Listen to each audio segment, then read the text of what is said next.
কাজল আর দয়া কুলহার পিৎজার দোকান লাগাতো। তাদের হাতের বানানো পিৎজা অনেক প্রসিদ্ধ ছিল। আরে কাজল মা, দুটো কুলহার পিৎজা দিও তো। হ্যাঁ হ্যাঁ জাগরু কাকু, এক্ষুনি দিচ্ছি। তোমাদের দুজন ভাই বোনের পিৎজা আমার বাচ্চাদের এত ভালো লাগে যে ওরা তো খাবার খাওয়ার নামই নেয় না। এমনি এমনি আমাদের কুলহার পিৎজার দোকান এত ফেমাস নয়। তা তো ঠিক।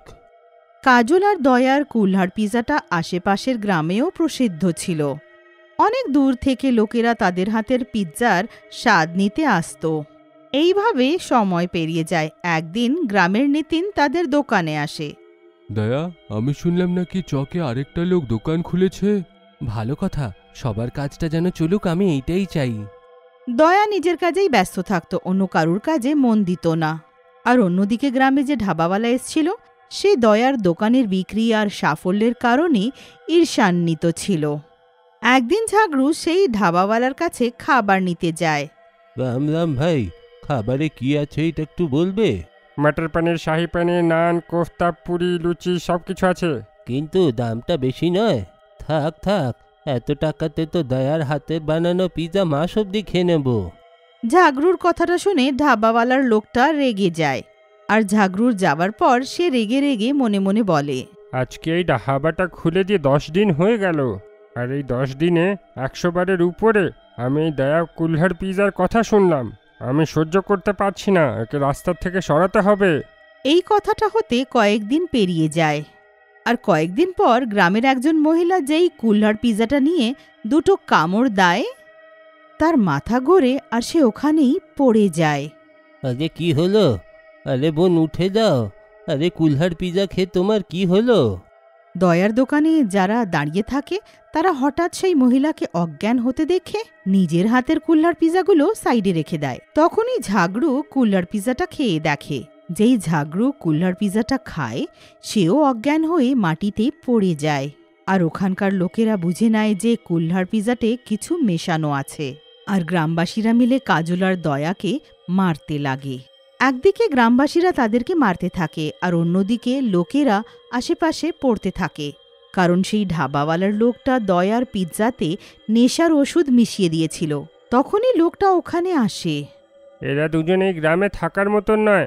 যদি এমন হতে থাকে তাহলে গ্রামের সবাই মরে যাবে এর কুলহার পিৎজা খেয়ে। নাম বেশি, কাজ ছোট।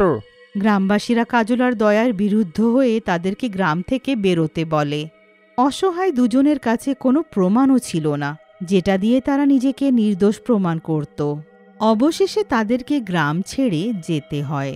বোন, তুই ঠিক আছিস তো? আমার জন্য গ্রামের লোকেরা তোকেও মারলো। গ্রামের লোকেরা খুব খারাপ। এত বছর আমরা এদের দিলাম, কিন্তু আমাকে তো মারলো, তোকেও এরা মারলো। কাজল কিছুই বলে না, তার চোখ থেকে শুধু অশ্রু বইতে থাকে। কিছু দূরে যাওয়ার পর জঙ্গলের তারা ডাকাতের মুখোমুখি হয়। ডাকাতরা তাদেরকে ঘিরে তাদের কাছের সব গয়না আর পয়সা কেড়ে নেয় আর তাদেরকে মেরে ফেলে। ধাবাওয়ালার লোকটা আনন্দে গান গাইতে থাকে। তখনই ওখানে দুটো মেয়ে আসে। আরে তোমরা তো এই গ্রামের মনে হচ্ছে না, কোথায় থেকে এসেছো? হ্যাঁ, শহর থেকে আছি, কিছুদিনের জন্য গ্রামে থাকতে এসেছি। আমাদের এত নাম হয়ে গেছে যে শহরের লোকেরা এখানে থাকতে আসছে, এর থেকে বড় জিনিস আর কি হতে পারে? মেয়েরা গ্রামে থাকার জন্য ঠিকানা খুঁজতে থাকে। কিছুদিন পেরিয়ে যাওয়ার পর তারা নিজের হাতের কুলহার পিৎজাটা বানিয়ে গ্রামবাসীদেরকে খাওয়ায়। খেতে তো খুবই ভালো। নেহা আর পূজা দুজনেই শীঘ্রই গ্রামে সাফল্য অর্জন করে, আর তাদের হাতের কুলহার পিৎজাটা লোকেদের অনেক পছন্দ হয়। একদিন গভীর রাতে নিতিন ঘুমোতে থাকে। তার স্ত্রী এসে তাকে ওঠায়। দেখুন তো, কেউ দরজায় ঠক দিচ্ছে। আমার তো মনে হয় অল্পনা বৌদির কথাটা সত্য হচ্ছে। আজকাল রাতে গ্রামবাসীদের দরজায় মৃতরা ঠক দিচ্ছে। তোমার মাথা ঠিক আছে তো? কি করে ওরা আসবে? আমি জানবো কি করে? যে কেউ তাদের সম্পর্কে আসে সেও মৃত হয়ে যায়। স্ত্রীর কথাটা শুনে নিতিন আস্তে করে দরজা খোলে আর দেখে। তুমি সত্যি বলছো? বাইরে মরা লোক, কিন্তু এমন হতে পারে কি করে? এই সম্বন্ধে কেউ কিছু জানে না, তবে ধীরে ধীরে করে গ্রামবাসীরা মৃত হয়ে যাচ্ছে। নিতিন এবার আরো জোরে দরজাটা বন্ধ করে দেয়। দরজার বাইরে গ্রামবাসীরা যারা মৃত হয়ে গিয়েছিল তারা ঠক দিতে থাকে। এইভাবে সকাল হয়ে যায়। নিতিন ধাবায় যায়। আরে কাকা, এটা কি সত্যি রাত্রে গ্রামে ভূত ঘুরছে? আসতে বল বাবা, আসতে। তুই আজকে জানতে পেরেছিস? এইটা তো কতদিন ধরে হচ্ছে। কাল রাত্রে তো আমার দরজা ধাক্কাচ্ছিল, যদি ওদের হাতে পড়ে যেতাম আজকে আমি ওদের মতন হয়ে ঘুরতাম। কিন্তু এসব হচ্ছেটা কি?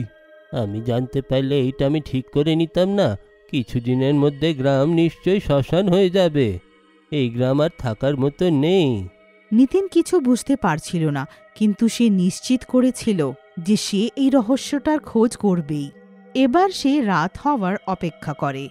তখনই ও রাতের অন্ধকারে শহর থেকে এসে থাকা নেহার পূজাকে অন্ধকারে কোথাও যেতে দেখে, আর ও তাদের পিছু করে।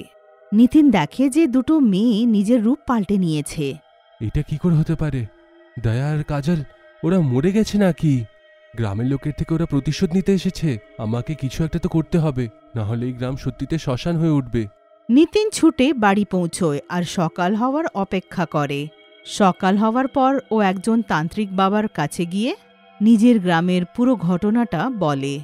তান্ত্রিক বাবা নিতিনের কথা শুনে তাকে একটা তলোয়ার দেন।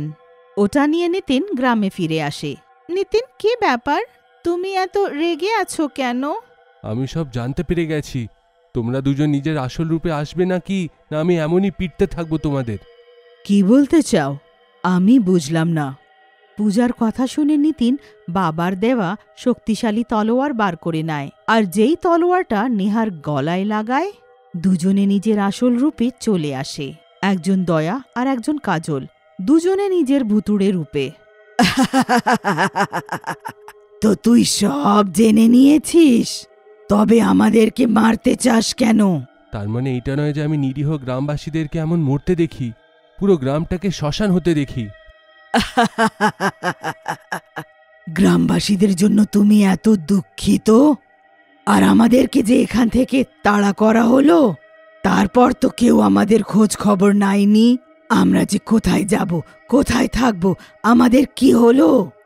আমি জানি যে এর মধ্যে কিছু লোকের ভুল আছে, যাকে তোমরা মেরেই ফেলেছো, কিন্তু যে গ্রামবাসীদের দোষ নেই তাকে শাস্তি তো দিও না।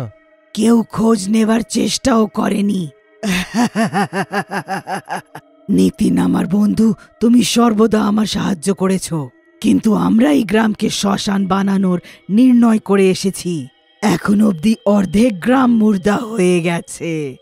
যা কিছু হয়েছিল গ্রামের লোকেদের ভুল ভাবাতে, যেই কারণে তোমাদের গ্রাম থেকে বের করা হয়। তুমি তাদের তো শাস্তি দিয়ে দিয়েছো, আর অন্য লোকেদেরকে দিও না। তুমি কি জানো আমাদেরকে গ্রাম থেকে তাড়ানোর পর আমাদেরকে ডাকুরা লুট করেছে? তারপর ডাকুরা আমাদেরকে মেরে ফেললো। এখন গ্রামের লোকেদেরকে তুমি মরা রূপে পরিণত হতে দেখতে চাও? পুরো গ্রামটাকে শ্মশান হতে দেখতে চাও তুমি? এই নয় যে আমরা সত্য জানতাম না। আমরা যাদেরকে মুর্দা বানিয়েছি তাদেরকে আমরা ঠিক করে দেব, কিন্তু একটা শর্ত আছে। আমাদের পরিচয় শুধু তুমি জানো, আর এটাকে গোপন রেখো। আমি তোমাদের পরিচয়টা গোপন রাখবো, কিন্তু গ্রামবাসীদেরকে তোমাকে ঠিক করতেই হবে। তোমরা যেইভাবে নিজের কুল্হার পিজার দোকান চালাচ্ছ, তোমরা এমন করেই জীবনযাপন করতে থাকো, কিন্তু গ্রামবাসীরা নিজেদের ভুলটা ঠিক বুঝে গেছে। নিতিনের বলার পর পূজার নেহা, যারা গ্রামবাসী থেকে প্রতিশোধ নিতে এসেছিল, গ্রামবাসীদেরকে আগের মতন বানিয়ে দেয়, আর নিতিনের অনুগ্রহে কুল্হার পিজা বিক্রি করে হাসি খুশি গ্রামেই থাকে। কারণ তারা দয়া আর কাজলই ছিল, আর তারা নিজের গ্রামকে অনেক বেশি ভালোবাসত।